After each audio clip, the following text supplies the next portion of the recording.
তুমি আমারে 30 টাকা দাও। কেন তোমার আমি 30 টাকা দিব?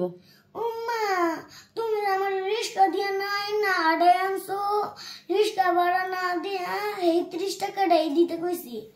ওরে বাবা, হে 30 টাকা কি করবা তুমি?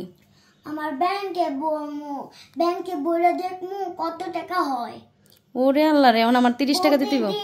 রিস্কা দিয়া যামু স্কুলে আর হাইটা আমু বাসায়। 30 টাকা কইরা আমার ব্যাংক যা পুরা বড়। ও 30 টাকার রিক্সা ভাড়া হাইটে আসবা আসার সময়, আর এই 30 টাকা তোমার দিতে হইব। আর তুমি প্রত্যেক দিন এই ব্যাংকের মধ্যে 30 টাকা ফালাইবা, পরে টাকা জমায় কি করবা? টাকা জমাইবো আমি, টাকা জমাইয়া খাওয়া অনেক ভালো। টাকা জমানো অনেক ভালো, কি করবা সেটা বলতে পারো না? না। ওরে আমার পাগলি রে, অনেক কি করতে হইব? 30 টাকা দিতে হইব।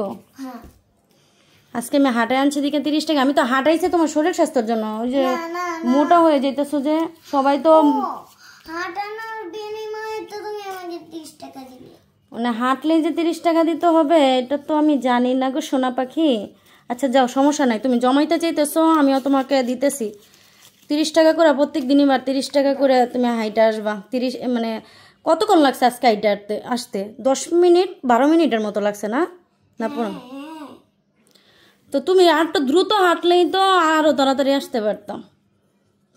শুধু শুধু 5 মিনিটের রিক্সা ভাড়া 30 টাকা ভাড়া দিতে হয় না। আচ্ছা রাখো, সমস্যা নেই, তুমি জমাইতে চাইতেছো, আমি তোমারে দিতেছে। মানে এই টাকাগুলি যদি আমার কোনো একটা বিপদ আপদ হয়, আমি যদি তোমার কাছে চাই, তাহলে কি তুমি আমার এই ব্যাংকটা দিবা? এই বিপদ আমাদের জন্য তো এই গলা ভরতেছি। ওরে মাশাল্লাহ, আচ্ছা জমানো ভালো, এটা আমিও ছোটবেলায় করতাম। আমিও কিন্তু এরকম ব্যাংকে টাকা জমাইতাম। আমার এত বড় একটা ব্যাংকে না দিবা? আচ্ছা এটা বড়, তাহলে এখন এত বড় কিনা দিব না। তো সবাই মাশাল্লাহ বলবেন। এই যে আজকে কিন্তু আপনাদের খালাম্মা স্কুল থেকে আসার সময় হাইটে আসছে, হাইটে আসছে। এই জন্য মানে 30 টাকা যাইতে 30 টাকা ভাড়া লাগে, আসতে 30 টাকা রিক্সা ভাড়া লাগে। তো এই জন্য হইতেছে গিয়া আমি আপনাদের খালাম্মাকে 30 টাকা দিলাম, সে কিন্তু এখন ব্যাংকে রাখতেছে। প্রত্যেক দিন আমার থেকে এখন 30 টাকা করে নিবে, আর 30 টাকার ভাড়া হাইটে আসবে। তাহলে এই যে টাকাগুলো জমাইতেছো, এগুলা বিপদ আপদের জন্য। মাশাল্লাহ, সবাই দোয়া করবেন, এরকম আপনারাও সঞ্চয় করবেন, ঠিক আছে? আপনাদের খালাম্মার মতন। আর খালাম্মার ব্যাংকটা কেমন একটু কমেন্টে জানাবেন তো। একদম এটা ষাঁড় গরু, ঠিক আছে? না, হাম্বা গরু। হাম্বা গরু খালি ঘাস খায়। খালি ঘাস খায়? হ্যাঁ, খালি ঘাস খায় না, এটা শুধু টাকা খায়। না এটা সঞ্চয় করে, এটা হইতেছে গরুর পেটের মধ্যে হচ্ছে সঞ্চয় করে, বুঝছো?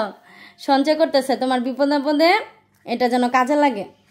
তো সবাই কিন্তু আপনাদের খালাম্মার মতন এরকম সঞ্চয় করবেন, তাহলে জীবনে কোনো বিপদ আপদে আল্লাহর রহমতে আপনারা ঠেকবেন না।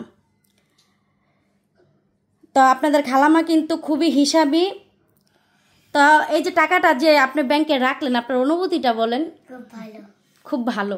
প্রতিদিন 30 টাকা দিতে হবে? আচ্ছা প্রতিদিনই দিব, প্রত্যেক দিন মানে 100 টাকা করে আমার কাছ থেকে নিয়ে যায়। 30 টাকা রিক্সা ভাড়া যাইতে, আর 30 টাকা খাইতে, 30 টাকা 40 টাকা খাইতে লাগে, আর 30 টাকা আসার সময় গাড়ি ভাড়া লাগে। তো আসার সময়টা আজকে আমি তো সচরাচর স্কুলে যাই না, আজকে আমি গেলাম। তো আসার সময় ভাবছি যে আমারও হাঁটা হয় না, ওরও হাঁটা হয় না।